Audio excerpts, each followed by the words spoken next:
as a class, we have identified that our possible age limit for our show would be a 12A, which in film is where children under 12 can attend, but they must be accompanied by a parent, carer, or guardian. So this is again due to our content revolving around discussions of pornography. However, the content does not include any specific language or graphic or explicit descriptions that would warrant the age limit being raised. This age rating is waiting to be reviewed by the college to confirm that this is okay with them. As well as this age, I would consider this play to also be directed towards those who have an interest or a love for musicals, as this is a musical piece, those open to or accepting of change in the world, as this content discusses a controversial subject that really needs to be spoken about and understood a lot more in our society, as well as those who just want a good laugh. So whilst this is a very eye-opening musical, it's also incredibly hilarious, so our audience should expect a good laugh, especially with the content and the devising work that we have done so far towards it. In order to meet the other needs of our audience, we need to ensure that our show is as physically accessible as possible.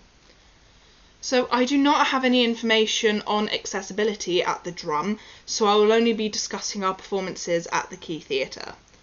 So even though we have changed the layout of the theatre space, where we will be performing on the floor where the seats usually are, and the seats will be layered on the stage instead, we have still ensured that it is accessible for wheelchair users and those with other physical disabilities that would limit them from being able to go up to a higher level of seating. We have done this by either having 1 or 2 rows of seats that are on the floor level where we are performing, which will be prioritised to those who need them the most. However, it's still not as accessible as it could be.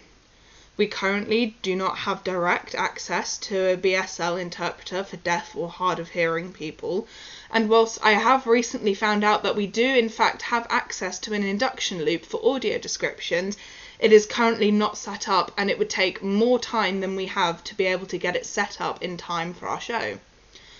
For future shows, it is essential that we consider getting someone to set this device up so that we can say our shows are accessible for blind audiences, as well as finding someone who can act as a sign language interpreter for our deaf audiences.